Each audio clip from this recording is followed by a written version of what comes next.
Alright guys, so I'm here checking this out, another installment like I was saying before. I'm going to continue to do this. Um, so I wanted to bring this up here for you where you can see that there's obviously been some sightings and some things going on, but I'm trying to find corridors where you can pinch them down to the movement along the Missouri there, Missouri coming up into Nebraska. So we're going to go ahead and take a look at that, and I'm also going to take a look at, in this video, probably northeast Texas. And my whole goal for this is to put points on the map for you, so you can do some research there and get back to me, and we can collaborate on some things. So as you've seen on that map, I correlated it back over here, kind of right along where there's been some sightings north of here, just on the right side of Omaha, which would make sense to me because they're not going to walk through Omaha. If they're moving from north to south or whatever the situation is, they have to skirt that, which would be to the east. So I'm looking at all this little bit of timber on the east side of the Missouri there. There's a lot of fields, a lot of farming goes on, so a lot of times I'm guessing they're not going to walk through those fields. So what I've come down with here, I'm going to try to put some actual points on the map for you, but it's this little region here, and I believe that if they're using the river to navigate, at some point they're going to have to break back east a little bit to continue their travels to hit this whole section that is timbered for miles and miles and miles and miles, to keep them safe. So when we come back here, I've drawn a hub, so where they come off the creek, possibly through these fields. A lot of times I'm guessing they're not going to be in those fields. Maybe, I mean, it's a possibility. If it's all corn and it's standing 10 feet tall, hey, that's a highway for them to just keep on moving. But if they have to get into this timber, this is where I'm looking, in this little section right here. There's a lot less breaks in the timber, and when they come in, they've really got two routes to go. They've either got to go east again, which they're probably not going to do when their goal is to go north to get up out through Nebraska. You've got, let me see, the northwest side of this. Well, that's nice. Vault toilets. So if you follow my red line, that's the way I believe that a Sasquatch would travel. And the whole goal that I was backpedaling is, how do I cross Route 2? So, I mean, it can be done at night. I get it. But I'm trying to put you in the best locations, the best possible. And the funny thing is, this section here would probably be a great crossing on Route 2 here. But you have Mincer Orchard and Farms, which is really convenient and really kind of crazy, that there's been sightings in this region, right? I mean, because you've got an apple orchard farm right there. So really, they got, if you take this purple area that I've highlighted, there's two main ways they're going to come out of there to head north. And I mean, if it were me, I'd get in there, I'd get permission, if it's people's property or if it's state lodging or whatever, and I'd get some cameras up in there. I really would. I'd find these pinch points between the breaks. If you look, there's some breaks right here in the timber, kind of where the line goes, and I'll go ahead and measure that area right now. So like from here to here, you've got 0.8 of a mile where it's breaks on either side and then it's timbered. I'd have a camera right in there, because at some point they're going to have to come across that. It's a no-brainer. And I'm trying to put all these common sense solutions together so you guys, anybody in this area, can say, hey, I'm just going to go try there. I'm going to go see what's up. Let it go for a year. Let me put some cameras in. This area is completely desolate, more timber. It's a way for them to get from point A to point B without any hassle. But I believe right here, just outside of the Mincer farm, I bet you if you even go and talk to these people, they've had some type of crazy happenings off of Route 2. And I don't even know that for a fact. I'm just going off my research. But I would say up here, again, you've got another break. Once you cross that road, let's go ahead and measure that from the road to that open timber. It's 0.11 miles. You see how all that timber just kind of narrowed right down to a small area, which we can get into and get cameras up and do some things. Now, You might not catch it right at that spot, but you're going to find things that are there, or whatever time of the year they're coming through there, which I'm guessing would be later in the year, September, October, November, December, and that's what I'm guessing based on other criteria. But these are two points. I'm going to put the points on the map for you, and there they are. Now you have 2 points. You have one close to the Mincer Farm on Route 2, and you have one just off of, I'm going to guess this is maybe like because we're seeing it says Washita Lodge. So there's a lodging. So this road is kind of just their road type of thing, but it's off the L44 up in here. To me, that's a perfect place to find where they're going, or catch them in their travel routes through those 4 to 5 months as they come out of the river to try to get some cover, because as you can see, there's not a lot of cover right there. I'm telling you, check that out, see what you can come up with. If you're in that area, we can team up. I'm doing this for everybody using the skills that I've gained. I'm not the end all be all, and I continue to say that, but I'm giving sound advice, and I'm really trying to put the points on the map for people to say, hey, I'm going to go there, I'm going to check it, I'm going to see what I get. Give it 6 months, give it a year, and when you get some things, I mean, hey, you're going to be like, wow, your mind is going to be blown. And it's only because I've learned these things and seen how these creatures move and what they want to do, and how they want to move. And a lot of people have it wrong. I'm not here to point that out or give flaws to anybody. I'm just here to share my data and everything that I've gained over 11 years doing this, because let's face it, all over the United States there's sightings, and all over the United States there's all these researchers and searchers just going out there and not putting everything together. And what I want to do is give you the actual blueprint later on, but I'm just giving you the points. You're going to wonder how I came up with these points. I'm just giving you a little bit and certain things, but just trust me. If you can do that, if you can just trust me, put a little faith in me, and say, hey, I'm just going to try it. I want to see what happens. Could I be wrong? 100%. But based on criteria, I'm trying to give you where you should be doing some looking. So now that we got that taken care of there in Nebraska, we're going to go ahead and look at North Texas. All right, so I'm giving you this as I do it. I don't like to really hold anything back, because I don't think that's fair. So what I want to look at is, there's all these sightings, like I said before, and you're trying to put this together, where the movement would be. You got a lot going on here in this northeast Texas range, right? So let's go ahead and measure that from, just so we're in the kind of the ballpark, right? So let's grab this, let's measure right from that point out to the farthest cluster, I'm going to say, right?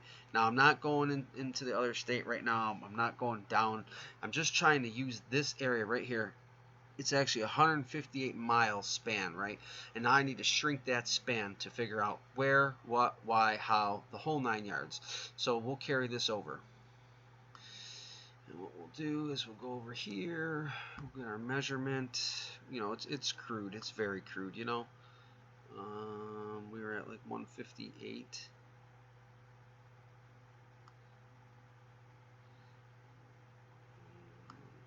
Whoop. Maybe I can get it that way. Well, we're darn close there. So we'll just save that for a reason so we can use it as a reference. So this whole area right here from Arkansas, this is a hotbed, and I think everybody knows that. But what we need to do is figure out where they're moving, why they would be moving through there, the whole 9 yards, right? So to do that, we have to look at this area. Let me minimize this a little bit. I'm just trying to teach you. Where would they hang out? Where are they spending most of their time, right? So you got the National Forest, Ozark Forest up here. You've got this National Forest here, just to the west of, well, it's Hot Springs. It's, it seems desolate. It seems like there's a lot of rocky outcroppings. You can see where the glacial striations came through. You've got rivers. You've got a lot going on in here, which makes it easy for them to hide. So what I got to do is I have to go through this really quick and see what I come up with and get right back to you. All right, so it's taken me some time, and actually this is one of the hardest areas, and maybe that's why there's so many sightings here in, Texarkana area. But if we're just looking strictly at Texas, and it's been a while. I've probably been here 25 minutes doing this. That's the line that we said is 200 and something miles or 100 and something miles across. I'm going to narrow this down. All right, so it's taken me some time. So out of all this, let's say I'm trying to shrink down all this forested area over here in Arkansas, right? Like if I believe they're hanging out in this, and let's just do this. If I say they're all through here, right? This is where they're hanging out, and they're moving to Texas. Okay, that whole area that I just highlighted is going to be way too much to search. It's inevitable. So really, there's two ways that they're coming out of there. So let's just say they're doing one of these numbers, and they're coming down over the border there into Texas, or they got to swing completely down towards Shreveport to get to these larger sections of Texas. So you've really got two areas that they can come in and out of there, kind of safely. That goes down toward Houston, which is more populated. So could they be going down to these areas? It's possible. I mean, you've got this huge river system, so it's in and out. But my goal is to shrink the area down and say, hey, I think this is where we can get some. So I have one on the map already. I'm going to show you now. This took me quite some time, but I believe right here, and I've got a triple where I would hang multiple cameras. I don't know if it's a preserve or it's the Pat Mays State Wildlife Management Area. This red line is kind of where the border was, as they, many sightings came through this whole area, but I've narrowed it down to right here, and there's a few reasons. The way the timber itself kind of narrows down like this, you can see that. And then let me draw another one here for you, and then you've got the timber kind of narrowing like that. You're coming to a head. That's what I call it. You're coming to a head. I'll highlight the region here.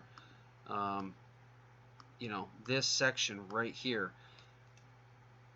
is a very important area because you have no timber. You have broken timber at best to the northwest, and you've got almost no timber for a little ways in your southeast corner. So that corner right here, plus the lake, they have to navigate around that. And this section which would be the west or northwest of the Pat Mays Lake, if they come down through here and they want to navigate into Texas, this is the best spot that I've found.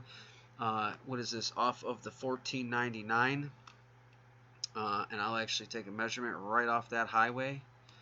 So if you really want to get in there to this first place mark, let's see here, and then grab the ruler, and we're going to go here. So you're roughly a mile and a half, and to there is 2 miles. And it's probably one of the most desolate areas through here that they can actually traverse. Like I said, it was very hard for me to find some places to go with this. And then you have another section here. It's small timber. There's a small opening that carries them across. As you can see, you're narrowing it even smaller, 0.20 of a mile here. So it's a smaller area to search, as they would technically traverse. In this case, they'd be going east to west through here like this. So you could catch them doing that. And I'm telling you, these 3 places on, I don't know if this is a road. You've got, what is this, Post Oak Cemetery for a reference. And I'm guessing this is some type of road you could probably access. And if you can access this, it doesn't really say, unless it's a trail system, you'd be fairly close to where I have, these 3 put. I'm just putting the points on the map, and if you live in this area and you'll go check it out, and you'll find the structures, or you'll find the known deer places, other animal places that they travel, you'll start to find stick structures. You'll find something that makes you say, wow, like how did he do that? How did I do that? It's just a bunch of criteria that I'm putting together, and I want us to grow as a community, and I want things to fall into place. So I'll try one more. That was kind of hard, but the only other situation would be down here south of Shreveport, and I'd really have to get into that. So maybe I'll save that for another video, because it took me so long to actually figure out the situation, and that makes me intrigued because that may be why there's so many sightings along this Texarkana area, because it's hard to find the spots that they're going to move. It's almost like it's a willy-nilly situation, and they're not going to come into the city hubs. They stay just outside of the city hubs, So to me, this was one of the best areas that I could find as they travel, and then they could hit this broken timber, which they're going to have to anyway, to Caddo National Grasslands, or if they went south even farther, it could be a place they hold up. But that's an area where I think they would really, really cross, like tremendously. And then the only other one would be where you've got some broken timber here, north to south, by Gordonville, if you really take a look at it, because you've got broken timber there. Let's see, let me pull up the if I can draw a path, like along the river, you see, and then down to the lake. You've got broken timber up north and south here, and then you've got some broken timber, east to west here. So that could be a good movement point for them, but I'm really stuck on where I put my pins. I don't care how they got there. I don't care. I don't care if they came from Alabama. I don't care if they came from New York. I'm trying to find that pinch point, that one section, that one area that you can go and probably within a year have some type of something that you'll say, wow, like I got a photo, or I've got some information, or I've got some howls, or I've got some substantial type of evidence. And this is where I would recommend. So I'm putting the points on the map for you guys. I hope you appreciate these. I hope you like them. I know sometimes they're long, but I'm trying to get detailed, and I don't want to give every aspect of how I do this. There's certain things that I do. Maybe later on I will share all that, but for now, my goal is put the points on the map for you to go to. I will do some other states if you have some other recommendations. I can't do them all, but I'm going to try to do quite a few in this series. So I appreciate you. Take care.